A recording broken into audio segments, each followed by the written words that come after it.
Businessman Opinion.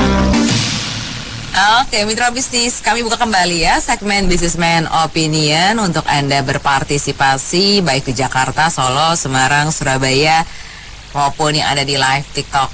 Pengemudi ojol meminta pemerintah mengatur potongan para aplikator maksimal 10%. Dari saat ini yang sebesar 20% karena dinilai sangat memberatkan para driver. Nah, selain itu, pemerintah juga diharapkan mengevaluasi program promo hemat dan langganan yang juga menggerus pendapatan para driver. Apa komentar Anda, mitra bisnis, mengenai permintaan para driver ojol ini? Kami tunggu di 02150918877, WhatsApp call di 0816924924. Menurut survei yang dilakukan Kompas, pengemudi ojol meminta pemerintah mengatur potongan para aplikator maksimal 10%. Dari saat ini yang sebesar 20% karena dinilai sangat memberatkan para driver. Selain itu, pemerintah juga diharapkan mengevaluasi program promo hemat dan langganan yang juga menggerus pendapatan para driver. Apa komentar Anda mengenai permintaan para driver ojol ini? Silakan bisa menghubungi kami di 02150918877, WhatsApp call di 0816924924. Jadi intinya begini, Anita. Dari Anu itu sangat wajar sekali sih, Anita. Ya, dari para pengemudi ojol gitu ya, yang bekerja menjadi mitra ojol apalah disebutnya ya. Karena begini, memang di Indonesia ini sangat-sangat tidak manusiawi ya. Saya itu berkali-kali ngobrol sama pengemudi ojol. Rumah di Tangerang, rumah saya ke bandara itu selalu menggunakan naik ojol gitu ya, yang walaupun yang online car gitu ya, yang mobil. Itu tahu nggak berapa? Cuman 100.000 ya, 100.000 ya, itu belum tol. Yang diterima oleh pengemudi online car ini bersihnya cuma 60.000, potongannya bukan lagi 20%, 40%. Itu sadis banget gitu loh. Dan itu seolah-olah itu saya lihat bahwa pemerintah itu tutup mata gitu loh. Ya, di DPR kayak ribut-ribut tapi bullshit semua itu. Nah, saya akan bandingkan di negara tetangga kita, Malaysia ya, ataupun Singapura gitu ya. Anak saya karena kuliah di sana, pernah kuliah di sana. Saya ngobrol dengan pengemudi online car. Mereka bisa dengan bangganya cerita anaknya 2 kuliah di universitas jurusan kedokteran. Ya, di sana kuliah itu gratis ya, sampai kuliah, dari SD sampai kuliah itu gratis.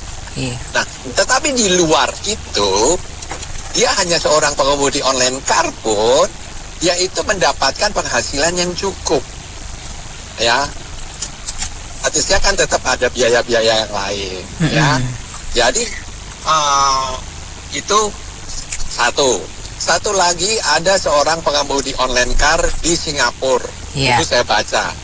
Dia dengan bangganya dia cerita, saya sebagai penarik bekerja menjadi driver online car di Singapura.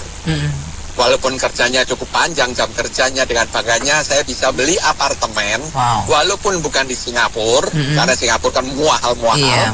Itu dengan harga 5 miliar, dia harus tinggal di Johor Bahru. Ya, walaupun dia warga negara Singapura. Karena apa? Ya, salah satunya adalah potongan tadi. Ya, potongan tadi yang betul-betul didisiplinkan oleh pemerintah. Gitu loh. Yang punya itu kan operatornya pemerintah, ya kan, dia punya pedang gitu kan, istilahnya punya aturan hukum gitu loh. Kalau lu melanggar tutup gitu kan banyak yang lain yang akhirnya harus mematuhi. Nah, di sini ini memang dicurigain ya, kemungkinan ada kong kali kong gitu loh. Ya, itu kan sebagai negara korup ya kan. Gitu. Jadi udahlah, biarin aja segini. Nanti yang penting kan yang masuk kantong ya kan, yang nggak jelas berapa nilainya, gitu. Itulah. Dan di sana ya di luar masalah memang biaya kebutuhan pokok dan lain sebagainya memang ditekan. Makanya kalau Anita mungkin nanti kapan atau sudah pernah ya, contoh aja nih ya, dari Kuala Lumpur ke pusat kota itu kurang lebih jaraknya sama dengan Jakarta, dari Cengkareng, dari ini Soekarno-Hatta sampai ke Bekasi, ya itu ongkosnya berapa? Cuma 200.000, Anita. Jadi sedangkan kita di sini bisa berapa? Bisa 400, 500. Kenapa bisa seperti itu? Karena tarif tolnya juga murah di sana ditekan. Bahkan ada beberapa yang sudah lewat dari 20 tahun itu gratis.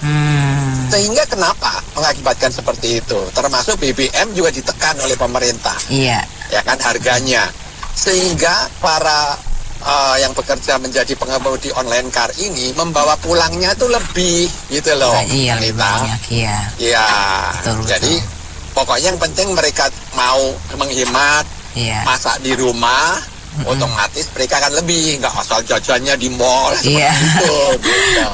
Bisa tapi itu ya tadi banyak. balik lagi, karena potongannya itu sangat manusiawi. Katakanlah 20% benar-benar 20%.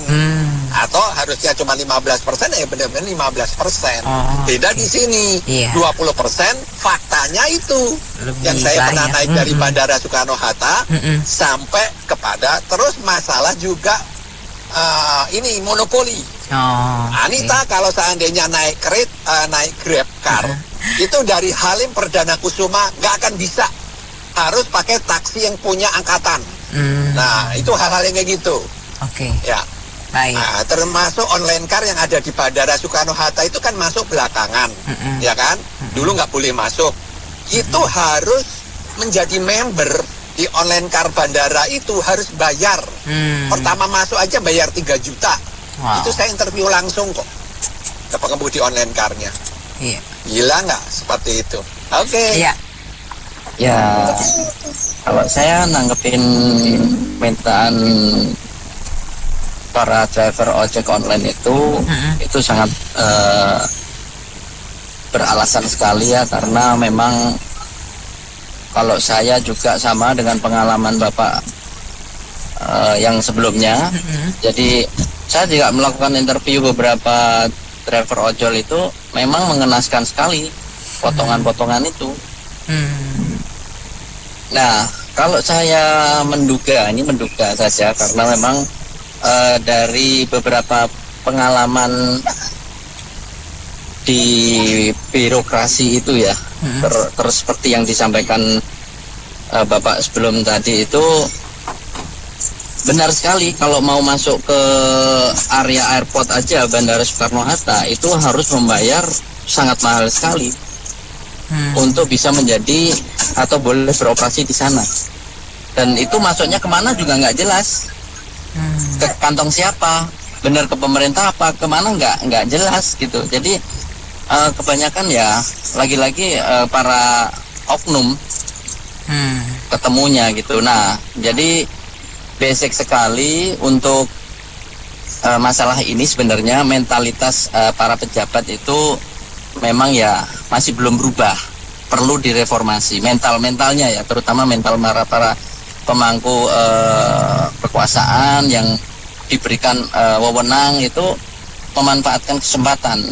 Tapi yang sayangnya yang dikorbankan itu orang-orang yang memang butuh pertolongan atau masih dalam kalangan kurang mampu, justru malah ditindas begitu ya. Jadi kalau menurut saya terutama nggak tahu, tapi saya nggak yakin sih pemerintah Prabowo Gibran ini bisa mensejahterakan masyarakat Indonesia. Nggak mungkin dengan kinerjanya yang seperti itu dan mentalitasnya seperti itu. Saya nggak yakin. Nah, jadi mungkin saya berharap 2029 ya, itu nanti ada pemimpin yang lebih cerdas, lebih berwawasan dan realistis untuk bisa memberikan tindakan yang real untuk kesejahteraan masyarakat dengan ya tindakan real, tidak omon-omon atau istilahnya wacana-wacana. Tapi sekarang gitu ya. Oke. Saya berharap aja, berdoa, kita mari berdoa semua. Baik. Mudah-mudahan ya Iya. Indonesia dan masyarakat dapat merasakan kebahagiaan, tidak seperti sekarang. Katanya Prabowo, bangsa yang paling bahagia itu bangsa Indonesia. Oh, Nah, oke. Ya. Saya bilang sih emang potongannya gede ya. Jadi kan mereka kan butuh promo gitu loh. Seakan-akan gratis ongkos atau ada diskon. Terus kan itu kan dipotong dari ininya juga, dari sellernya juga. Dan dari sebagian dari seller, sebagian dari Gojeknya ya, ojeknya ya. Jadi ya semakin menarik lah gitu loh. Kalau nggak bikin gitu kan orang hitung-hitung jadi mahal. Ada penjualan nggak? Penjualan ada, cuma kan lebih sedikit dibandingkan kalau ada promo kan. Kalau nggak ada promo kan jadi mungkin aja harga ongkosnya bisa lebih mahal daripada makanannya kan, bisa aja.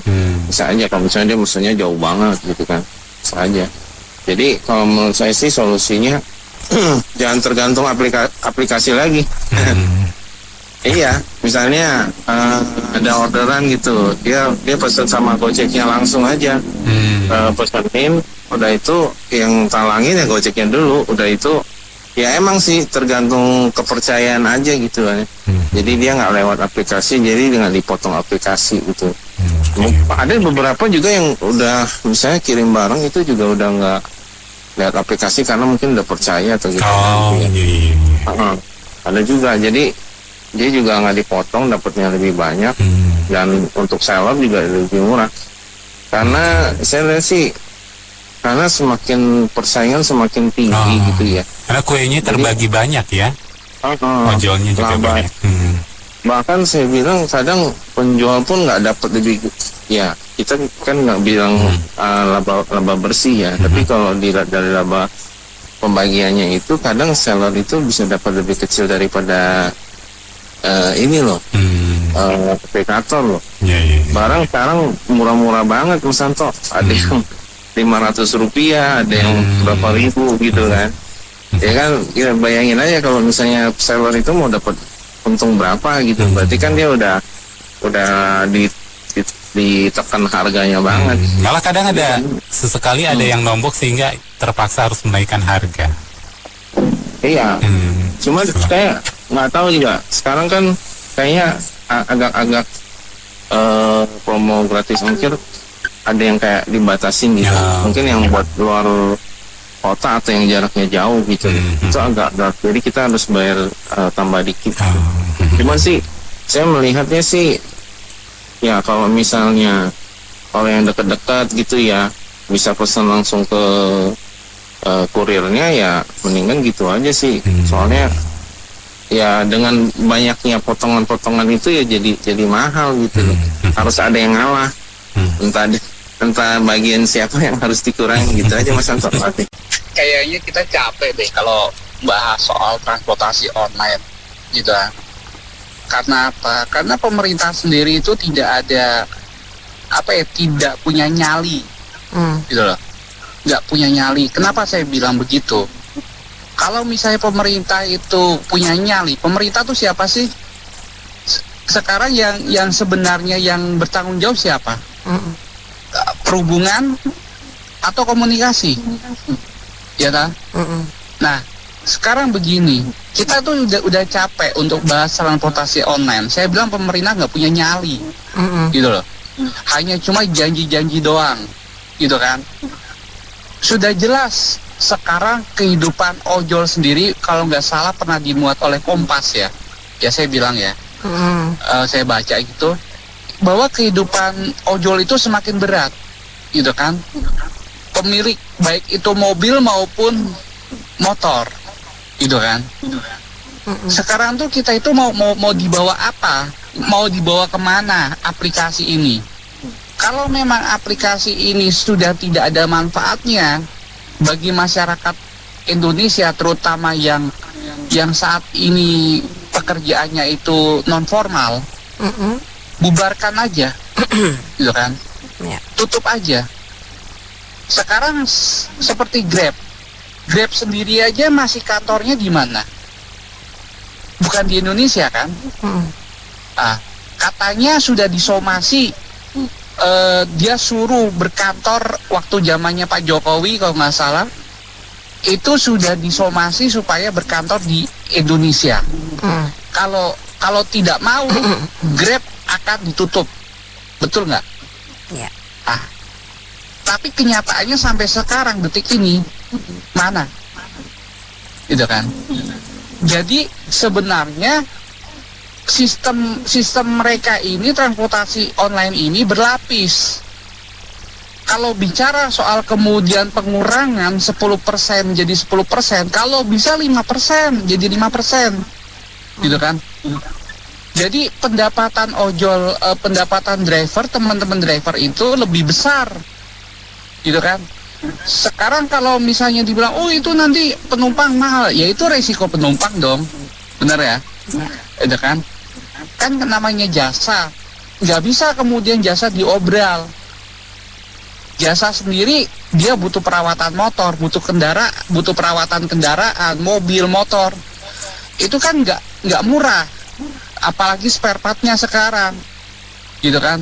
Kecuali pemerintah mau melakukan subsidi, memberikan subsidi. Artinya udah aja MBG itu ditutup aja, gitu kan? Ya kan, MBG ditutup aja. Sekarang ganti subsidi kepada para driver dan juga para itu orang tua, berapa 300.000 ya Mbak, yang diusulkannya, ya kan? Udah itu aja. Sekarang pertanyaannya, pemerintah punya nyali ya? Berpihak kepada rakyat tidak? Katanya pertumbuhan ekonomi bertumbuh, tetapi kok pengangguran makin banyak, orang-orang miskin makin banyak, ya kan? Yang mengalami depresi makin banyak, bahkan anak kecil aja ada yang sampai bunuh diri. Berarti apa ini? Negara gagal kan melakukan satu pertumbuhan ekonomi, benar nggak? Ya. Itu. Jadi menurut saya, sekali lagi, pertanyaan besar adalah pemerintah punya nyali nggak? Gitu. Jangan-jangan ini dilindungin hanya untuk kepentingan karena ada yang bermain di situ. Kita nggak tahu apakah oknum kah atau siapalah bahasanya, gitu kan? Ada yang bermain di dalam transportasi online ini.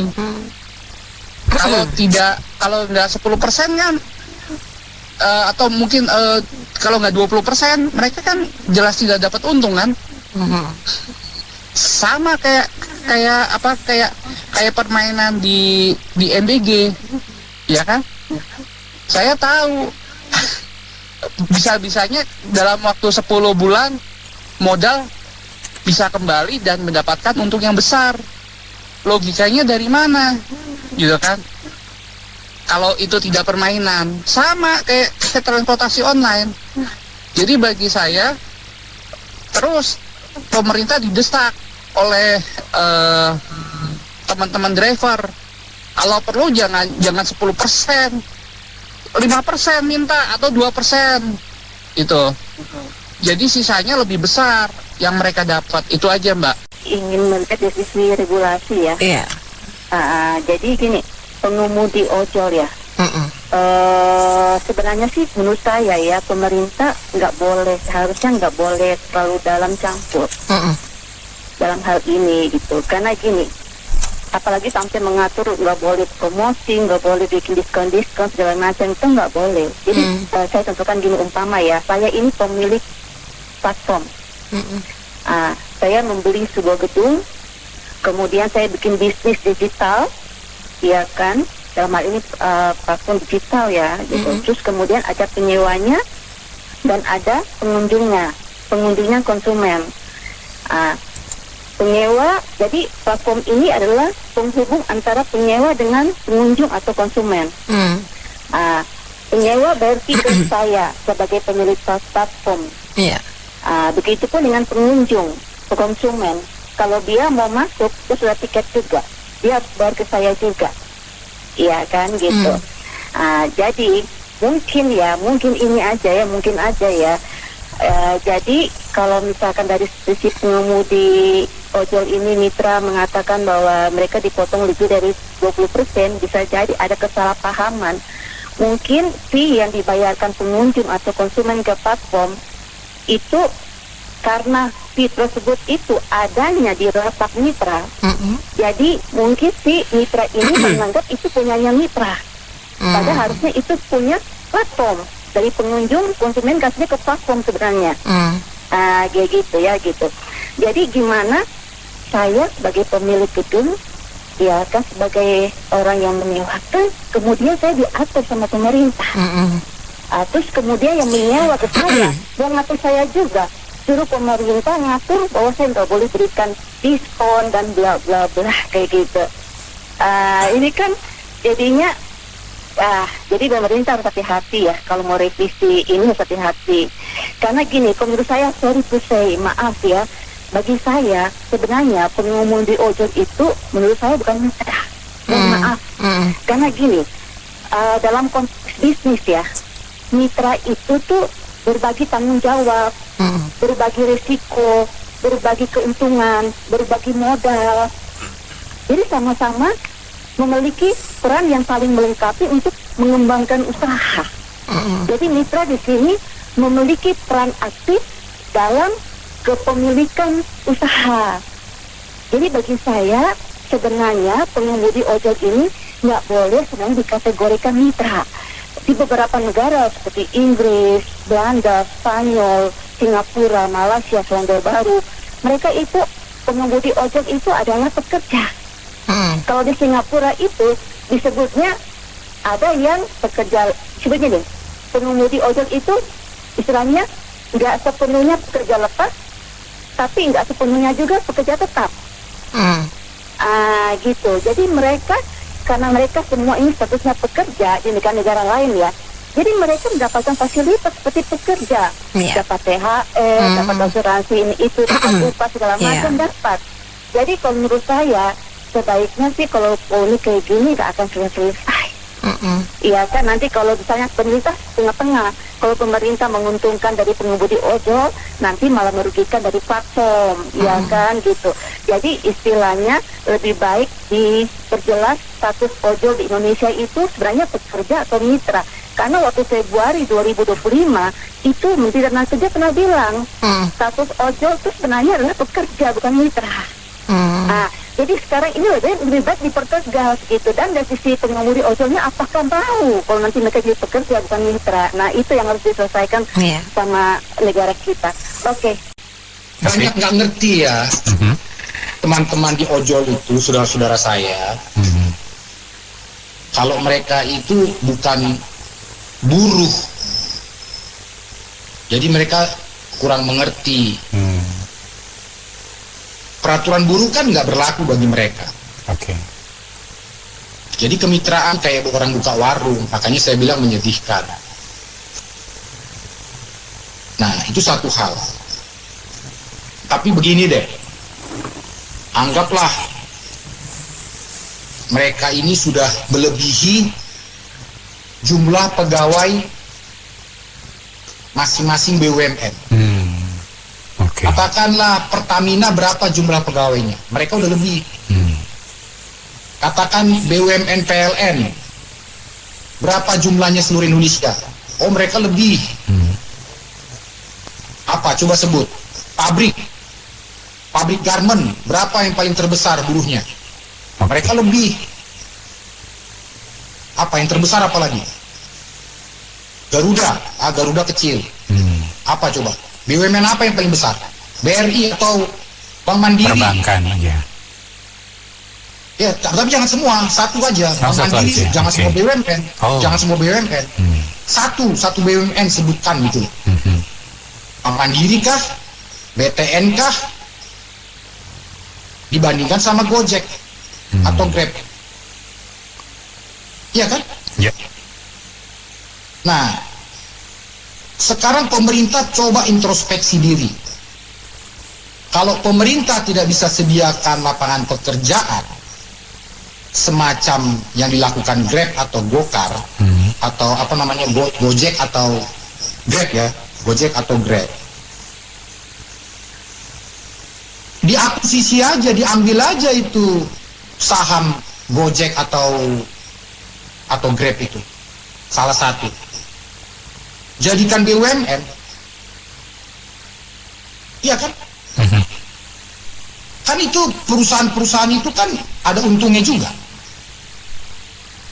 Terus bagi pemerintah menyediakan lapangan pekerjaan, ya bagi pemerintah yang mencetak duit di negara ini, nggak ada istilah rugi kalau untuk rakyatnya. Jadi kalau Gojek itu minta 20% bahkan 30%, negara ini nggak rugi. Coba aja hitung berapa negara ini keluarkan untuk subsidi BBM, subsidi pupuk. Itu subsidi ya, Anto ya. Itu identik, itu subsidi sama dengan duit hilang. Ngerti nggak? Kalau negara, ya bukan si Prabowo, bukan si presiden, bukan si menteri, bukan negara. Ya, negara itu bukan milik pejabat, enggak. Bukan miliknya Kapolri, bukan milik Panglima TNI, bukan. Negara ini milik kita bersama, milik 280 juta negara ini. Ya, kalau kasihkan jangankan 20-30% pun diminta oleh teman-teman saudara-saudara saya Gojek itu, tidak ada kata rugi. Bayangin. Jadi anggap aja itu nanti mereka disubsidi, tapi cuannya bisnis aplikasi ini kan ada, makanya sampai sekarang masih eksis kan. Ya take over aja, ambil aja di situ. Hitung-hitung berapa juta dia tolong orang daripada dia pusing mikirin apa namanya PHK pabrik-pabrik itu semuanya nggak ada lapangan pekerjaan. Pusing mikirin bantuan sosial untuk angka kemiskinan naik terus. Jadi gini ya, ini nggak cuma si Prabowo, setiap presiden dimanapun, di negara manapun, ya pekerjaan pertamanya itu adalah mengurangi angka kemiskinan. Oke, negara gua kagak miskin, oke, tapi mengurangi pengangguran, nah itu tugasnya. Siapapun yang mau jadi presiden, mau hantu kayak mau jadi presiden, tugas pertamanya itu mengurangi angka pengangguran bagi rakyatnya. Oke, nggak ada yang nganggur, ya. Menciptakan lapangan pekerjaan, itu kewajibannya presiden. Tanggung jawab itu. Karena apa? Karena kalau rakyatnya produktif, ya, kalau rakyatnya produktif, itu undang-undang yang mengatakan bahwa negara bertanggung jawab untuk fakir miskin, itu bisa dihemat. Kalau rakyatnya produktif. Cuman ini kan negara penyamun, jadi dia nggak ada peduli sama rakyatnya, iya kan? Ya gitu aja. Oke ya. Oke. Baik, terima kasih Pak Rudi. Ya, cukup miris juga ya dengan jumlah pengemudi ojek online yang memang membutuhkan istilahnya campur tangan atau uluran dari pemerintah untuk bisa mengatur, karena sekian banyaknya yang berkecimpung di dunia ojek online ini. Dengan penggerusan pendapatan yang terjadi saat ini menjadi sebuah dilema. Silakan di 5091887 ada line telepon atau di WhatsApp call sudah ada kembali nih penelpon. Sebentar kita terima. Baik. Oke, kita terima. Pak Jimmy, selamat malam. Selamat malam Pak Arto. Selamat malam kembali, silakan Pak Jimmy. Iya, kalau menurut saya sih ada dilematis ya. Yang di satu sisi kan sebenarnya kalau driver ojek itu kan sebenarnya yang punya aset kan driver ojek tersebut ya, berupa kendaraan. Lalu dia juga kerja buat asetnya dia sendiri. Cuman di sisi lain karena kompetisi khususnya antara Grab, Gojek sama Shopee ya, itu kan kompetisi tarif gitu ya. Artinya berlomba-lomba untuk supaya lebih kompetitif sehingga orang milih untuk naik kendaraan tersebut gitu untuk transportasi. Sehingga memang mereka bersaing di mana untuk memberikan promo atau menurunkan harga gitu secara lebih rendah gitu. Sehingga berdampak kepada driver tersebut ya, penghasilannya mungkin terbatas, berkurang, atau mungkin kurang bisa mendapatkan penghasilan yang lebih gitu dari situ. Nah, artinya kalau pemilik aplikasi mengambil 20%, ya kita juga tahu ya, mereka juga punya kayak GoFood atau GrabFood. Itu juga kalau kita lihat nilainya ya, kalau mereka nggak ada promo dan itu juga, memang itu lebih mahal dibanding beli langsung gitu ya. Karena mereka udah merupakan 25% dari harga makanannya sendiri di luar jasa pengantaran gitu. Jadi kalau dari sisi aplikatornya sendiri juga sebenarnya menurut saya mereka juga harus bagaimana caranya melakukan efisiensi supaya biaya operasional bisa turun gitu. Karena kan penyedia aplikasi ini kan sebenarnya ya mungkin dia punya kantor, karyawan, terus juga punya jaringan buat server supaya bisa dibuka secara simultan gitu ya oleh berbagai macam pengguna gitu sampai jutaan. Nah, itu perlu dipikirkan satu cara efisiensi. Maksud saya adalah ini kan sebenarnya aplikasi ini cuma kayak alat ya atau teknologi yang digunakan ya. Yang sebenarnya yang bekerja ya yang utamanya itu penyedia jasanya ya driver ini. Sehingga kalau mereka bisa melakukan efisiensi dengan baik, sehingga tarif yang tadi diambil 20% itu mungkin bisa diturunkan jadi 15-10%. Jadi memang harus dua sisi sih ya. Dua sisinya artinya satu untuk mengakomodasi kepentingan driver sebagai pemilik aset kendaraan supaya dia bisa punya penghidupan lebih baik lah. Perlu dilakukan ya tadi efisiensi juga dari aplikatornya supaya dia bisa bisa lebih efisien sehingga bisa mengurangi tadi jasa aplikatornya menjadi lebih turun. Oke. Itu aja sih Mas Anto kira-kira. Ya, jadi memang potongan terhadap pengemudi ojol itu memang sepertinya berat ya. Kalau kita lihat kan provider ya yang menjadikan ojol ini kan sebenarnya mereka investnya hanya di aplikasi, di sistem ya.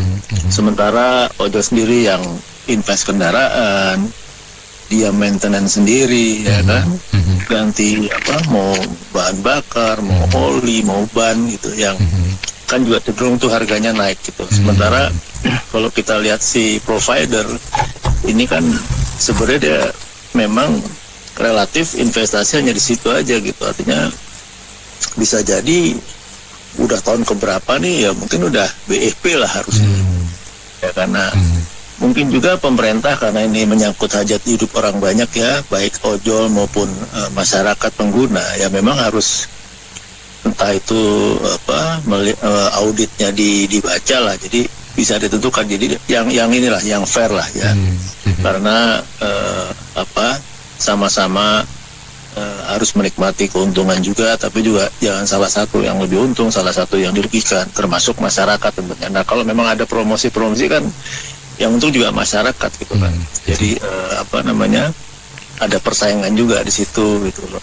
Nah, saya pikir sih kalau kita lihat dengan tuntutan 10% sih harusnya cukup wajar lah ya. Kalau kita lihat kan makin kesini kan juga secara revenue dari si provider ini kan juga makin besar gitu kan. Sementara dia sendiri kan investnya relatif di sistem aja gitu. Kalaupun ada update ya itu nggak seperti yang dilakukan si pengemudi ojol gitu. Mau motor mau mobil itu kan mereka yang tanggung jawab semua gitu loh.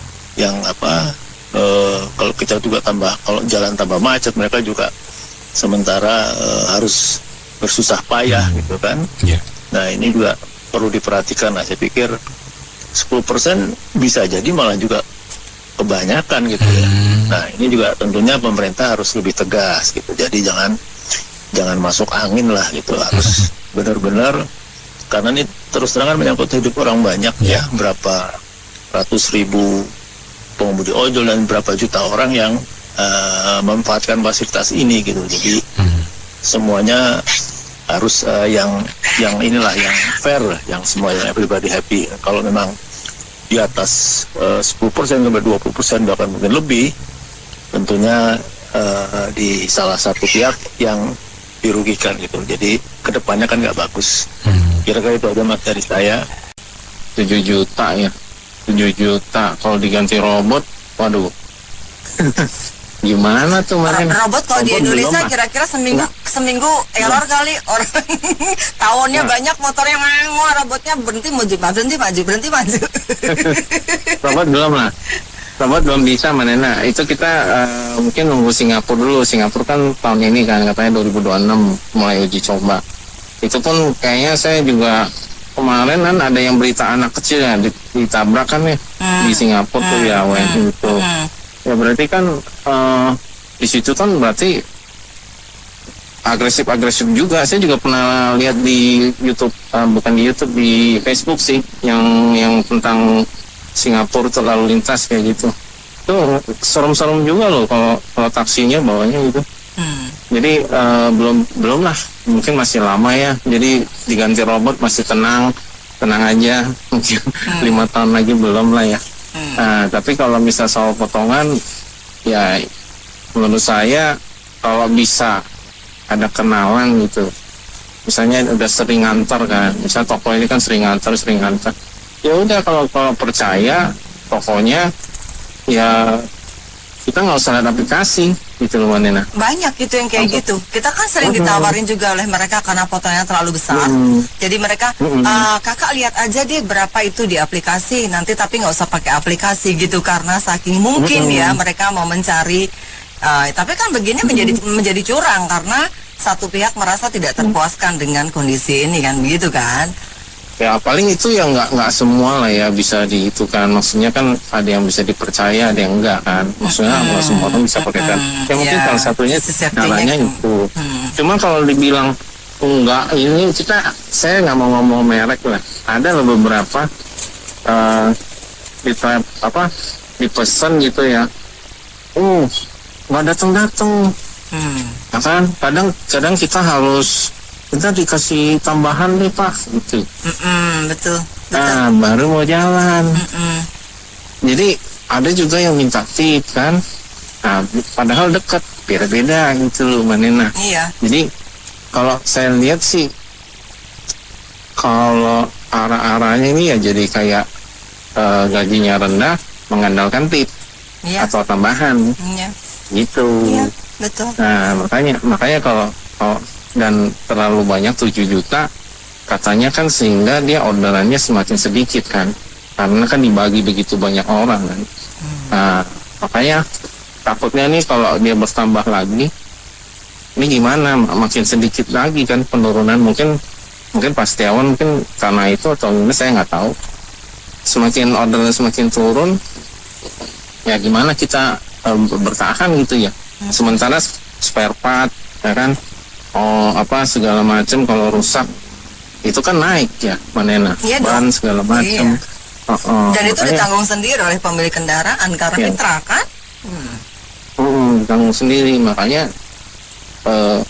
balik lagi ya, kalau ada kerjaan lain orang. Tapi kalau di Cina juga parah tuh Manena. Di Cina juga banyak tuh yang kerja seperti itu. Kalau yang di Korea Selatan tuh biasanya mereka kan yang nggak pintar tuh, mereka nggak dapat kerjaan tuh banyak tuh, ada yang mati tuh gara-gara kerja kayak gitu karena dia nggak berhenti gitu. Kerja bisa sampai berapa, mungkin di atas 10 jam ngantar terus. Ya itu, jadi situasi ini jadi gini ya, kalau kedepannya sih kalau nggak jenius kayaknya nggak bisa dapat kerja Manena, soalnya udah diganti robot dan AI ke depan. Betul. Iya, kalau yang pinter-pinter biasa itu semua digantiin semua gitu loh. Jadi saya merasa kita masih ngurusin genteng gitu loh Manena. Itu aja. Terima kasih. Dasarnya adalah pemerintah bisa nggak kasih lapangan pekerjaan. Kan ya, kalau lihat dari aplikator mereka bisa bikin anything. Iya dong. Dia mau kasih apa? Dia Kan pemilik. punya perusahaan dia. 100% itu adalah hak dia. Iya. Betul. Punya perusahaan dia. Dan yang lebih ngeri lagi, saya baca beberapa hari yang lalu ya. Dulu kan Uber udah keluar dari Indonesia katanya kan. Nah, Uber sekarang udah mau mulai masuk lagi ke Asia. Dia mau pakai robotaxi. Nah, kalau semua bisa masuk dan akhirnya masuk ke Indonesia jadi robotaxi, ini berapa banyak pengangguran yang akan terjadi? Siapkah pemerintah untuk menyediakan lapangan kerja bagi orang-orang yang ini kan bisa, kalau memang terjadi seperti itu kan bisa benar-benar bisa terjadi layoff besar-besaran. Iya. Sekarang aja yang model-model saya udah banyak, maksudnya yang rasanya ini udah doesn't make sense anymore untuk kerja kayak gini gitu kan. Ada satu video bagus pernah saya posting di grup ya, dari Jendela Dunia kalau nggak salah. Itu cerita mengenai itunya mirisnya orang-orang yang jadiin driver online. Video 42 menit dan di situ dikasih hitung-hitungannya dan itu benar-benar real. Bahwa sebenarnya itu bukan profesi yang layak ya sebenarnya, tapi memang banyak orang yang seperti Mbak Dede bilang tadi kan, ada ibu-ibu yang nggak ada pilihan nggak ada pilihan. Nah, jadi artinya kan sekarang nih yang jadi masalah di Indonesia itu terlalu banyak pekerja informal, ya kan.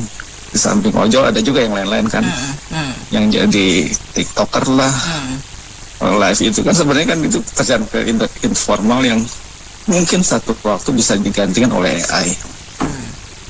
Dan kalau itu terjadi, berapa banyak pengangguran yang akan terjadi kan? Kita harus dipikirin kan. Yang sangat miris ya gitulah. Ada dana yang begitu banyak tadi Dede itu udah bilang ratusan triliun untuk MBG, yang notabene kita bisa lihat orang kecil aja pada bisa tahu bahwa itu korupsinya banyak sekali ya. Saya punya beberapa hari yang lalu naik satpam ya yang merangkap ya di ojek pangkalan. Itu orang-orang itu mereka tahu bahwa itu dana 15.000 dapatnya di tingkat yang diterima oleh anak-anak itu berapa duit, di bawah 10.000 katanya kan.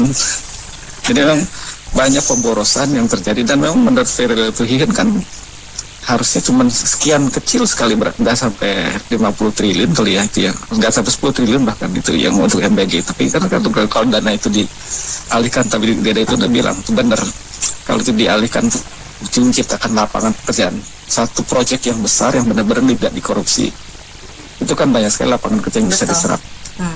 Itu yang jadi masalah ya. Jadi artinya kan gini, bottom line is trust and corruption. Nah, ya kalau itu nggak dibenahin ya pemerintah cuma bisa ngomong IUEO tapi jadi omong-omong aja sih. Ini bukan membuktikan bahwa kondisi perekonomian rakyat kita ini benar di tracknya kan. Negara bisa dikatakan kalau punya malu sih harusnya malu. Menunjukkan seluruh pemimpin gagal. Gagal apa? Mana ada sih satu negara yang bangga seperti keadaan kita. Semuanya hijau, semuanya kuning. Apa? Nggak bisa apa-apa kan? Apakah negara kita ekonominya bagus? Hebat? Sesuai dengan kalau saya kutip katanya Pak Henry, cita-cita founding father. Jangan founding father Pak Henry, founding parents, karena ada wanita di situ 2. Jangan lupa ya. Ya betul. Harus kita hargai dong wanita emang. Si jangan ponding padar mulu Pak Henry, gue koreksi tuh. Iya. Jadi saya ngelihatnya miris malah saat lapangan kerja di negara monokotil itu adalah tukang ojek. Yang paling besar ya? Iya, tukang ojek lah Kak. Gua mah miris ngelihatnya. 7 juta loh Dek, 7 juta loh sekarang. 7 juta tadi kan disebut papa bisa jadi parpol kan? Iya, nggak macam-macam loh itu angka. Jenis pekerjaan yang bukan harusnya penghasilan utama untuk mata pencarian sekarang jadi sumber yang mereka gantung ke harapan itu. Ya, terpaksa harus lakukan itu untuk bertahan hidup, ya kan? Salah siapa Kak? Ini barang sudah menggurita kemana-mana. Udah. Terus udah susah lah. Saya bilang negara mau jamin masuk ke sektor swasta. Nggak bisa. Ini kan hukum ekonomi yang berlaku. Ada supply, ada demand. Supply banyak, demand stabil. Supply banyak, demand turun. Mau nggak mau apa hantam promo, kan begitu kan? Apalagi karakter konsumen kita itu adalah price sensitive. Yes, betul. Iya, lu pergerakan berapa aja buat mereka kan jam kemana-mana kan begitu. Jadi ada juga yang kasih saran negara bikin BUMN lah sejenis Gojek atau Grab. Jadi ini 7 juta orang dikumpulin. Jadi bisa diselesaikan lah masalah potongan ini Kak. Kan berseliweran dengar juga. Niatnya bagus tapi pejabatnya nggak punya integritas. Maksud saya iya, katakanlah dia bikin, yakin dengan mental pejabatnya nggak malah dikorupsi itu semua. Nasib direktur jual sama aja Kak. Mental maling semua kok. Berharap emang BUMN bener. Coba sebut yang bener yang mana. Kalau nggak pada ngorogotin APBN. Dengan 7 juta orang jadi ojol. Sekarang berharap rakyat mau percaya sama negara. Kemarin bicara antek asing. Lu ibarat rumah. Lu orang tua, pejabat-pejabat semua nggak mau ngejagain anak lu. Nggak kasih sekolah layak. Nggak kasih pendidikan layak. Nggak kasih kesehatan layak. Terus datang orang asing gojok-gojok, emang bapak lu tuh bapak brengsek. Ya pasti setuju Kak. Kan logikanya begitu. Bapak lu tuh nggak becus jadi orang tua. Kan kemarin saya bilang Kak, di Pineng rakyatnya udah ngomong, pemerintah lu kagak ngejagain rakyatnya. Aparatnya juga meres rakyatnya. Makanya sekarang ini even itu yang berkomentar adalah grassroots ya sebetulnya, karena kan driver ojol juga, maksudnya bukan mereka yang punya well educated di atas gitu ya. Jadi secara nggak usah kita bicara yang educated di atas. Kalau kita meeting dengan orang-orang gede di luar negeri, kita juga tahu mereka penilaiannya satu, negara korupsi, ya kan, negara berantakan. Berikutnya apa? Kita nggak dihargai sebagai individu. Sekarang gini, hukum supply demand saya bilang, kalau aplikator bahasanya nggak narik, lu mau apa? Dalam arti gini, gue nggak siapin lapangan kerja, lu mau apa? Bayangin kan, krisis sosialnya seperti apa 7 juta orang ini. mogok semua para aplikator gitu ya, malah kehilangan pekerjaan semua 7 juta. Ya betul. Lo nggak makan lo semua. Karena apa? Pemerintahnya bisa apa-apa. Terlena dengan memperkaya diri lu semua pada lupa PR lu apa, menciptakan lapangan kerja buat orang tuanya supaya bisa kasih makan anaknya tanpa MBG, negara kasih pendidikan dan kesehatan yang layak. Ini yang terjadi apa? Lu mau apa? Ibarat aplikator bilang, gua swasta. Lu mau atur gua di sisi apa? Pemerintahnya mikirin rakyat enggak. Akhirnya ini barang udah kayak begini. Kan ini episode yang terus berulang, Kak. Buat BO ini udah berapa kali ngangkat? Ada 4 kali kayaknya ya. 4 kali kita bicara ini. Iya. Terus kita bicaranya konteksnya itu aja.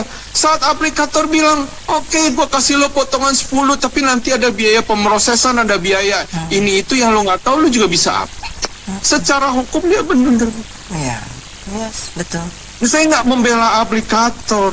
Saya cuma dari perspektif yang berbeda ngelihat kacaunya pemerintah dalam memimpin negara ini. Kita nggak pernah lihat kok ojol di Singapura sampai separah nengok kanan hijau nengok kiri, mana ada, Kak? Even di Malaysia juga nggak separah ini kok, Kak. Iya. Cuma di sini gitu loh. Di barang asli jadi benang kusut. Maunya apa? Pemerintah ciptakan lapangan kerja. Kalau lu jago, lu teriak, "Hei, lu antek asing! Lu memeras rakyat gua dengan ini, gua punya program 350 triliun MBG, gua invest buat bikin pabrik besar. Gua akan serap 10 juta lapangan kerja." Itu lu baru jago. Lu teriak antek asing, rakyat di belakang lu, Pak. Pemerintah apa di sini hadir? Nggak bisa, Kak. Nggak bisa apa-apa, saya bilang. Ayo dong kita lihat. Karena apa? Tingkat kebutuhan lu ke aplikator jauh lebih gede saat ini dibanding apapun. Betul. Lu mau ngasih 1 juta lapangan kerja aja dengan berapa ratus triliun di MBG, please deh, gitu loh. Situ lagi ngelawak, Pak. Duit segitu triliun cuman 1 juta lapangan kerja. Gua kali 19 itu APBN rubuh, Pak. Ya, 1 juta pekerja. Iya. Udah nggak bisa, Kak. Ya. Kecuali kalau pemerintahnya komit bener menghukum mati dulu koruptor, perbaiki ekonomi, benerin, jangan kasih rakyat jadi ojol. Ya, itu poinnya dari saya.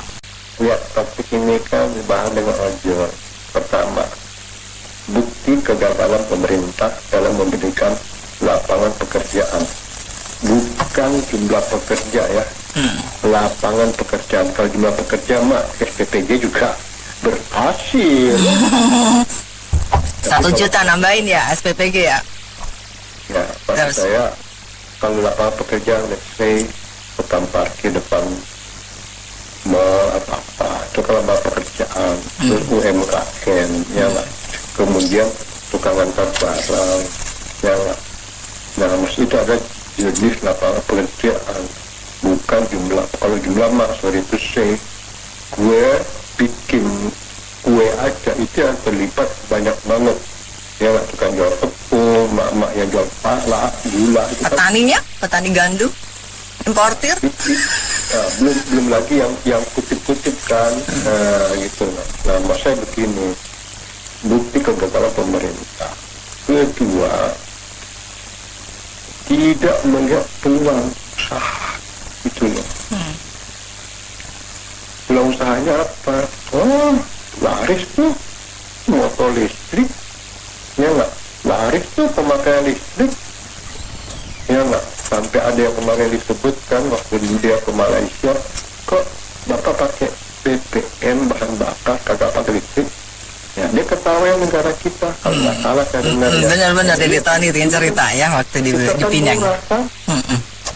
Mereka murah senyum, ramah itu kan, ramah lingkungan, kagak bilang wah ramah lingkungan, gua adakan Formula E supaya nanti tidak apa segala macam, ya nggak, itu serempet lagi kan, pohon ditebangin, ditanam lagi, itu kan bukan ramah lingkungan tapi marah-marah nanti lingkungan. Nah, maksud saya itu yang kedua adalah peluang usaha.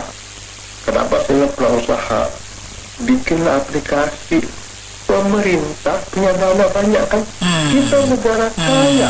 Oke, jadi pemerintah yang jadi aplikatornya, penyedia aplikasi ya. Bukan hanya menjadi aplikator, tapi adalah bertanggung jawab terhadap semua yang terlibat. Contoh, diasolasiin semua yang masuk di aplikasi yang oleh pemerintah. Kalau perlu yang lagi hot-hotnya ini diakuisisi, dan ntar duitnya banyak kok, ya nggak?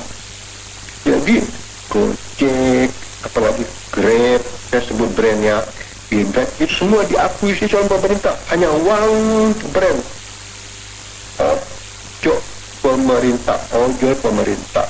Jadi terus BPJS Kesehatan dan Ketenagakerjaan diberikan gratis. Tidak ada lagi PBI 1, PB 1 perceraian anak.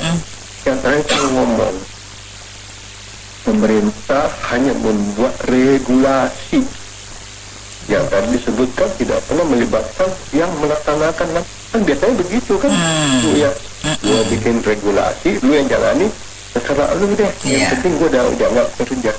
Coba kalau kebalik contoh, ya, regulatornya tapi dia juga melaksanakan. Jadi nggak ada tuh Bu, demo-demo buruh setiap menjelang akhir tahun, menjelang tahun baru, atau mau akhir raya kan demonya kenapa? THR lebih banyak. Nah itu kan bukti kekalahan pemerintah. Tapi keberhasilan pemerintah adalah kita tunjukin ke negara lain bahwa kita lebih humanis. Nah humanisnya dengan apa? Ya tetapi aturan lalu lintas dibikin lebih soft gitu loh. Jangan mentang-mentang gue pakai BPN kena ganjil genap, tapi yang listrik bebas berseliweran, katanya mengurangi kemacetan. Buktinya, sorry to say, begitu kunjung ke ibu kota, ini masih ibu kota nggak sih Bu ya? Masih aja lah. Biar diurusin. Katanya ganjil genap, dan kadang ganjil genap juga kagak jelas. Gue keluar tol nih, jadi bawahnya jalur ganjil genap. Gua mau mundur, mau keluar lewat mana? Jadi ganjil genap itu tidak mengurangi kemacetan, tetap aja macet. Saya pernah itu iseng naik MRT, gue keluar dari sini, gue naik, macet. Gue turun lagi, gue sampai ke Blok M, macet. Katanya ganjil genap mengurangi kemacetan. Akhirnya apa? Orang pakai mobil listrik, terus punya mobil 2, nomor ganjil disebutkan, karena nomor polisi kan bisa dibelikan ganjil genap. Jadi ganjil genap hanya apa? Wacana. Dan biar ada kerjaan tuh, pagi ada standby di jalur masuk, sore ada standby kan.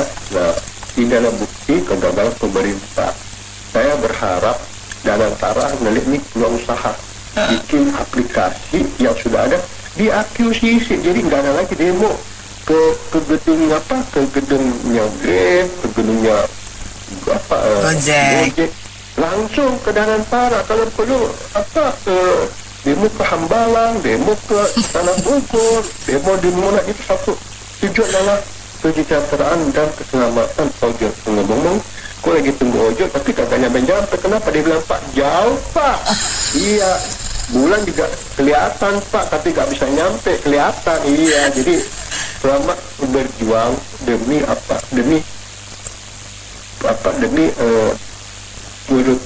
sesuap nasi. Periuk nasi sendirilah, urusin yang bisa kita lakukan. Oke, baik. Kalau memang pulang kerja masih bisa nyari tambah. Sorry itu saya pernah pulang dari satu tempat ke tempat, saya nanya, Mas, kok pakai seragam? Iya Pak, saya lagi on the way pulang, Bapak ikut satu arah, jadi Bapak yang bayarin saya punya ongkos pulang Pak. Jadi saya berpikir inilah salah satu peluang usaha. Saya melihat sebenarnya ini dari sisi bisnis ya. Cuma pertanyaan saya, ini kan anggota pengemudi ojol udah begitu banyak. Mereka itu ada asosiasi nggak ya? Ada lah, ada pasti. Nah, kalau mereka ada asosiasi, sebenarnya asosiasi dia bisa maju untuk nego dengan si aplikator. Mereka sebelum menggunakan fasilitas pemerintah, mereka bisa bicara, diskusi dan segala macam. Karena mereka sendiri kalau dengan jumlah yang begitu besar, mereka punya bargaining power yang cukup baik. Ya. Ada namanya Asosiasi Driver Online atau ADO. Aduh, jangan adu lah. Aduh. Tapi kalau adunya ngomongnya beda aja deh, konotasinya beda loh. Aduh. Aduh. Oke, lanjut. Iya. Tapi asosiasi maju bicara karena mereka punya bargaining power yang menurut saya cukup kuat. Tetapi kembali lagi, saya sering dengar juga seperti tadi ada yang bilang pengemudi itu sendiri juga kadang-kadang saya nak dia. Betul. Dan banyak juga dengar di kantor ada juga mereka itu nyambi. Iya. Yang lu kerja kantor terus sore, ya dengan perhitungan bawa berapa mungkin berapa lama punya ongkos bensin bisa tertutup. Iya. Nah, jadi kan ada sisi-sisi ini yang sulit sekali. Si aplikator juga memberikan ketika apa yang mereka mau. Tetapi saya pikir inilah waktu mereka nego. Kalau sulit juga, nanti semua pekerja akan lari ke pemerintah, termasuk outsourcing segala macam.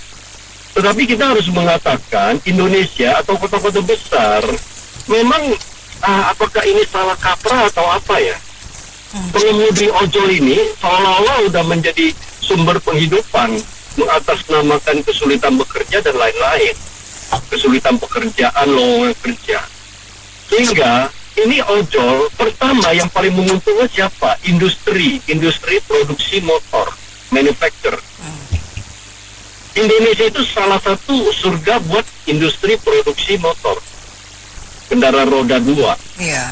Dan cara ini pun mengakibatkan perpindahan ke mass transportasi itu nggak gampang di Indonesia, walaupun kendala seperti Jakarta kita lihat feeder dan lain-lain ya.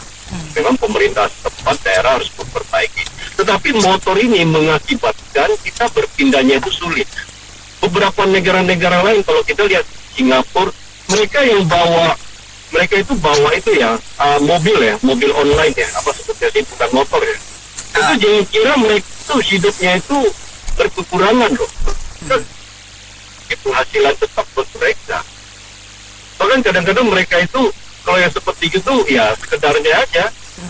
Mereka maksudnya servisnya itu nggak sampai seperti kelihatan kalau kita di sini bilang driver ojol kan cenderung kan kita mengatakan penghasilannya agak di bawah.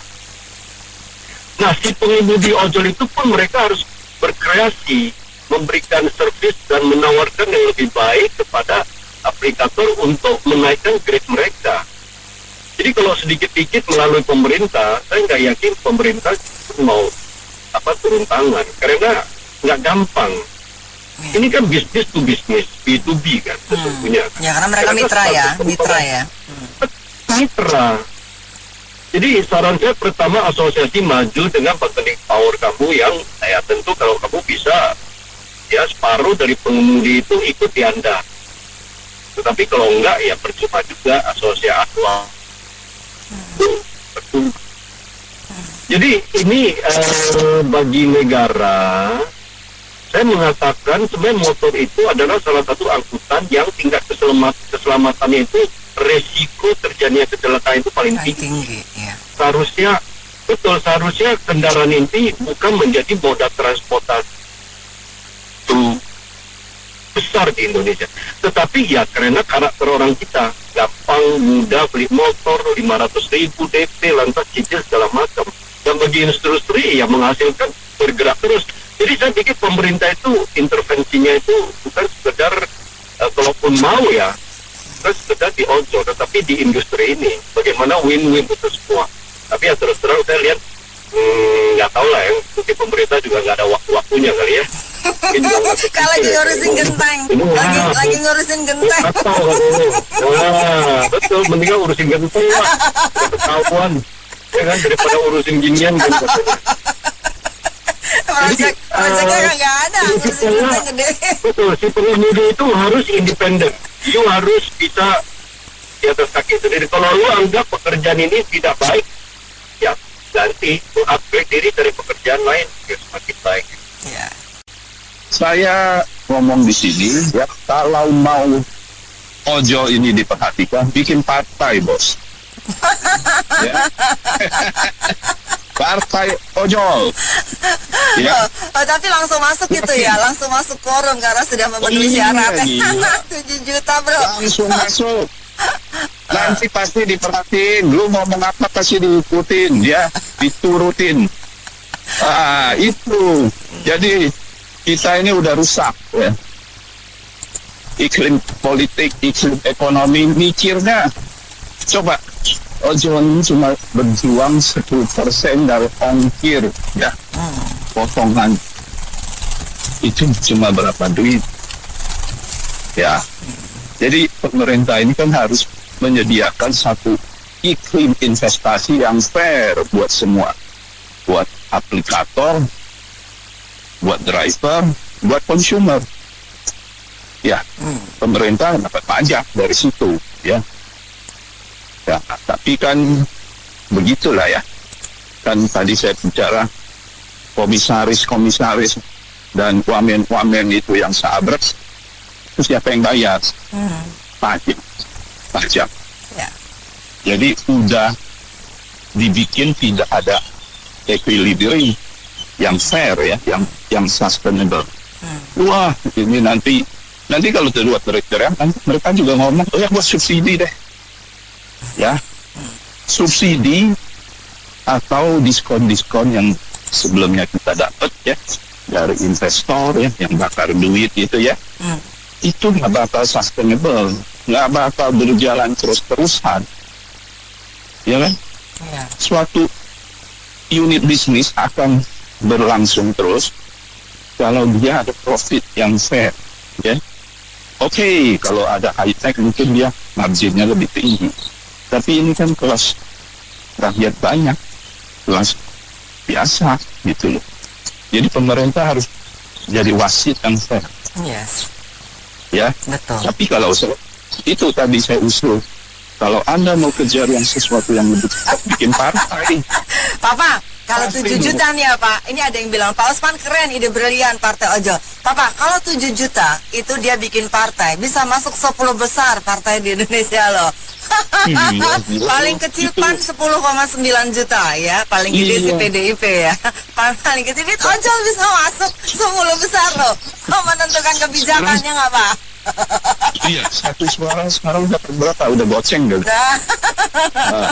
Itu uang gede loh. Terus belum segala hal nanti ya, kalau mau ketok palu ya bikin undang-undang, ya komisi dulu dong. Itu bos. Makmur, coba lihat itu. Papa, 7 juta driver ojol keluar, PKB ini otomatis menggerus ya partai yang lain. Wah, bisa jadi dia naik kelas nanti Pak. Iya, wah, berantem di dalam aja. Toh ini kan bener. Udah rusak kan. Jadi cara berpikirnya kita kalau sering kalau kita kritik pemerintah dibilang ya partai sono juga begitu, partai ini juga begitu. Nah ya kita sekalian aja copet, jadi copet di dalam. Enak kok. Iya, sebetulnya kan ini kan Nena, masalah ini kan sudah lama ya, jadi polemik seperti itu. Nah kembali lagi kita evaluasi. Jadi perlu keterlibatan berbagai pihak. Yang jelas 3 pihak yang terlibat itu harus bisa duduk bersama, bisa mencari solusi yang terbaik buat semua. Gini Kak Nena, yang pertama ya dari sisi regulator, yaitu pemerintah sendiri. Pemerintah itu kan dengan makin banyaknya sektor informal, salah satunya kan yang paling gampang adalah ojol. Itu kan menandakan bahwa lapangan pekerjaannya nggak baik-baik saja. Artinya bagaimana caranya menyediakan lapangan kerja yang proper. Nah, kalau tidak banyak yang istilahnya lari ke informal, ketika semua ngumpul di informal semua, akhirnya kompetisinya jadi nggak sehat. Jadi terus akhirnya perang harga dan lain sebagainya itu pasti akan terjadi. Nah, terus yang menjadi masalah adalah selama ini payung hukumnya itu belum ada, Kak Nena. Tadi kan disampaikan ada yang masih dalam proses pembahasan. Iya, yang RUU transportasi online memang lagi dibahas oleh DPR ya. Nah, itulah masalah kita itu di situ, Kak Nena. Jadi pelaku disik, ya itu yang apa istilahnya? Pikir kari ya, Pak.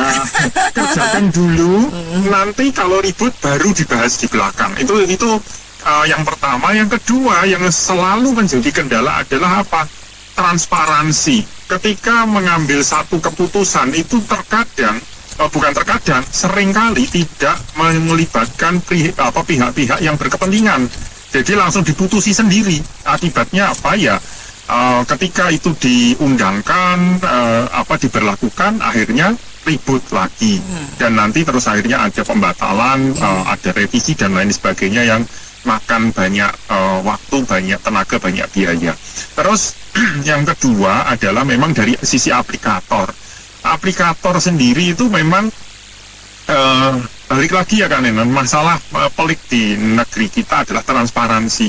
Kadang itu memang sih ya mau ngambil margin berapa itu sih rahasia perusahaan ya, rahasia dapur. Tetapi sebagai pengusaha, sebagai aplikator tentunya mereka harusnya bijak untuk bisa berbagi porsi, karena ketika mereka greedy, mereka rakus nih ambil porsi yang terbesar, pasti akan ada yang dikalahkan.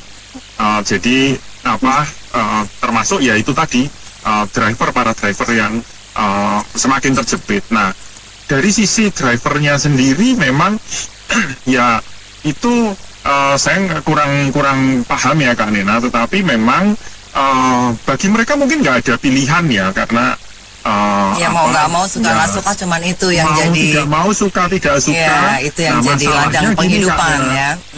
Ya, masalahnya gini Kak Nena, ketika memutuskan untuk terjun ke dunia tersebut, seharusnya dibaca dulu syarat dan ketentuan berlakunya, sehingga apakah itu istilahnya masih layak untuk mereka ambil. Maksudnya gini, ketika sudah memutuskan sesuatu, tentunya sudah mempertimbangkan risk dan benefitnya ya. Jadi ketika itu menjadi pilihan ya sudah kita kerjakan itu sambil memang ya tidak bisa asal menuntut ya. Nah, terus satu lagi dari sisi end user, memang end user mana yang nggak pingin, pasti keinginan market itu pengennya murah, mudah, dan juga banyak tersedia, cepat. Nah, itu yang perlu dikaji lagi adalah terkait dengan psikologi market dan juga perilaku behavior dari customer. Jadi sekarang itu kan makanya kalau tidak ada promo sepi Kak Nena, tapi begitu ada promo sedikit aja, wah langsung berduyun-duyun. Nah, itu yang memang akhirnya harus disikapi dengan bijak, bagaimana caranya supaya sirkulasi ekonomi itu tetap masih bisa berjalan tanpa merugikan pihak-pihak tersebut. Ini kan pembelian online ini sudah semakin marak ya. Kita udah, apalagi yang di perkotaan, semakin ketergantungan pada cara-cara belanja ini ya. Kita lihat buktinya banyak toko-toko yang tutup ya, hari lah, malam lagi tutup. Jadi makanya ini udah sangat marak lah, sangat besar ya porsi ekonominya. Nah, pemerintah apa porsinya di sini? Dia harus mengatur, dia menjadi wasit ya. Ini segala hal kan nggak semuanya bisa dijangkau oleh pemerintah. Misalnya, oh ya gua bansos deh, dikasih tunjangan ke driver, itu boleh, tapi sementara. Nggak mungkin dong APBN cuma dibuat bansos terus. Sampai kapan selesai? Pemerintah harus bisa memprovide ini ekosistemnya efisien ya, menuju ke harga keekonomian yang real ya, bisa menguntungkan driver, tapi bisa juga tetap pemilik aplikasinya tetap profit ya, menutupin cost-nya, tapi juga ringan buat end user ya, customer itu. Kita sebagai ini sekarang sadar apa nggak sadar, tiap kali kita belanja ada biaya proses 1.000 apa berapa ya kan, jadi biaya memang semakin naik. Buat saya itu juga fine ya, itu menuju ke biaya realitasnya ya. Sebelumnya kan investor pakai bakar-bakar uang kan, investor besar, karena untuk mencapai jumlah follower yang besar kan, itu mereka berani subsidi. Tapi itu juga udah panjang ya, bertahun-tahun kita dikasih subsidi begitu, kita menikmati diskon segala macam ya. Tapi buat secara ekonomi itu nggak bakal sustainable ya. Kalau suatu badan usaha, suatu unit usaha tidak bisa menghidupi diri sendiri hanya dari investor, uang investor, itu nggak bakal berkelanjutan ya. Jadi memang oke lah itu fine, naik tarif ongkirnya juga masih oke. Cuma pemerintah di sini harus berperan ya, supaya fair buat semuanya.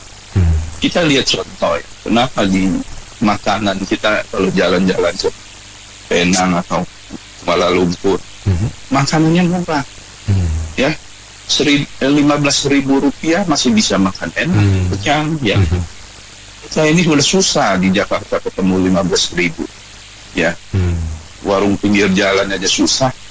Jadi itu tugas pemerintah ya. Kalau itu tugas pemerintah, gimana provide satu ekosistem yang kondusif buat semua pihak ya, buat investor, buat regulator, buat pemilik aplikasi, juga buat masyarakat. Jadi jangan cuma itu ya, jangan cuma apalah ini antek-antek sih ya, ngomong-ngomong yang ada gunanya. Pemerintah intervensi. Kenapa mereka nggak itu aja langsung hubungi sama aplikatornya supaya diturunin dan sebagainya, dimusyawarahkan lah. Kalau pemerintah turun tangannya gini jadi repot. Pemerintah mengusahakan juga banyak. Dan kalau saya mah ojol itu kalau untuk pesan makanan, saya cara langsung telepon ke restoran dari sama ojek, sama ojol. Karena apa, harganya itu hampir selisihnya 50%. Pernah lewat ojol itu 45.000. Bisa telepon langsung ke restoran cuma 30.000. Oh, berarti ngambil yang mungkin yang sennya kali ya. Kan ada pengiriman, ada makanan, ada pesan makanan, ada kirim barang, apa begitu? Ya. Tapi saya yang sering ngambil makanan itu 45.000 belum ongkir. Nah, kalau ambil 30.000 ongkirnya paling kalau dekat kan 10.000 namanya, mendingan saudaranya. Oke. Ya lebih hemat lah. Dan menurut saya ini masalah gini mesti dimusyawarahkan lah antara kan ojol juga ada ininya, ada peraturannya. Laporkan aja berunding sama ininya, sama aplikatornya lah. Dengan beberapa ya minimal diambil jalan tengah. Kalau nggak 20, 15, kalau 10 mungkin terlalu ini ya, karena mereka juga perlu promosi dan macam-macam. Itu mungkin dia mau tutup mulut 10% buat pejabat. Indonesia kan negara sogok, negara preman, bener nggak? Iya. Nah, Indonesia nggak jelek. Ada yang cocok, ada yang nggak cocok tinggal di sini. Sama di Jepang ada yang nggak cocok, Australia atau Amerika kan. Kalau investor asing dia nggak takut preman Indonesia, dia nggak takut. Mereka lebih preman. Termasuk orang Jepang, orang Korea, apalagi orang Cubo ya. Iya. Dia cuma takut barang dia nggak laku. Iya, betul. Buat dia preman pak ya nggak ada apa-apanya ya. Preman sini kan menang kumis. Pakai gelang gede-gede. Cuma mereka takut nggak barang nggak laku. Tapi Indonesia ya begitulah Anita. Kalau memang pemimpinnya pintar, ya rakyat bisa hidup sejahtera, bisa bagus. Kalau pemimpinnya amburadul, apalagi punya partai kan, ya gitulah. Kita tinggal di negeri, tidak pindah-pindah supaya melompat Anita. Iya betul. Nah, ada bagus, ada jelek ya juga. Apalagi kalau investor Jepang, Korea, Tiongkok kan, saya nggak jelekin, saya kenal mereka. Dan mereka bilang, saya nggak takut preman, saya takut barang nggak laku kok. Preman bisa diatur kok, mereka kan perlu duit, betul nggak? Iya. Ya gitu lah, Indonesia tuh ada lebih ada kurangnya. Apalagi negara banyak partai kan. Iya. Presiden macam-macam partai, kecuali Tiongkok satu partai. Kenapa Tiongkok satu partai bisa hukumnya tergantung? Umpama Xi Jinping malah hukum partai ya, dia tetap dihukum. Ah gitu. Kalau kita sini kan enggak, ya enggak. Sesama berkota saling mendahului, dipengaruhi agama, pengaruhi segala macam-macam. Ya gitulah. Carut marut tergantung kita gimana, ya nggak? Kalau masjid kita jalan kaki, ya nggak masjid kita naik busway kita ini. Lebih baik duduk bersama ya, Om Digi. Terus instansi terkait lah Mbak. Terus Gojeknya, apa Gojek atau Grabnya itu duduk bersama lah mereka. Ya, satu itu. Kedua, ya kalau misalnya mereka tidak bisa diatur, ya ambil alih lah, negara yang mengambil alih, bayar gitu, daripada uang sia-sia ngebuang nggak keluar, bayar biar berlanjut itu perusahaan online itu. Jadi sekarang ini maju tak gentar membela rakyat, bukan malu tak gentar. Kalau sekarang kan nggak ada malunya itu dikedepankan, padahal mereka tidak bisa bekerja. Dalam arti kata, tidak bisa bekerja untuk sejahterakan rakyatnya. Yang ada rakyatnya selalu diperas. Kenapa saya bilang diperas? Ya itu tadi Bung Doni bilang, nggak usah saya ini PBB saja lah Mbak. Kita di tanah kita sendiri, di rumah kita sendiri. Kenapa kita dibajakin? Padahal kita bekerja itu untuk membayar mereka. Kenapa di tanah kita sendiri kita dipajakin juga? Itu barang-barang kita, harusnya masuk kantong kita dong, kalau logikanya. Ya sampai sekarang kita ini segelintir manusia yang mengelola negara ini masih dianggap rakyat ini bodoh, tidak tahu apa-apa.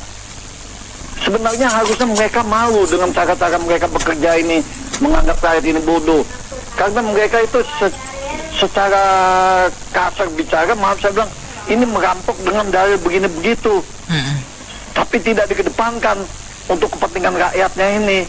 Lihat pengobatan, bagaimana itu kemarin tuh sampai gaduh kayak gitu. Sekali lagi saya mengingatkan, segelintir manusia yang mengelola negara ini, coba segala keputusannya kalau tidak bisa berbicara depan publik, hanya untuk bikin gaduh rakyat, yang pengambil keputusan ini lebih baik diam, duduk dengan tenang. Gaji Anda akan dibayar tetap, rakyat jelas. Pejabat ini mau tak gentar. Kenapa saya bilang mau tak gentar? Mereka sudah tidak bisa bekerja, tapi mereka tetap malunya dikedepankan. Itu malu tak gentar. Lain kalau maju tak gentar, mereka kerja dengan baik, maju tak gentar, membela yang benar dan baik. Begitu saja Mbak. Terima kasih. Assalamualaikum. Baik, terima kasih kembali. Waalaikumsalam Pak Henry atas komentarnya. Oke, Mitra Bisnis, saya Arita Wijaya.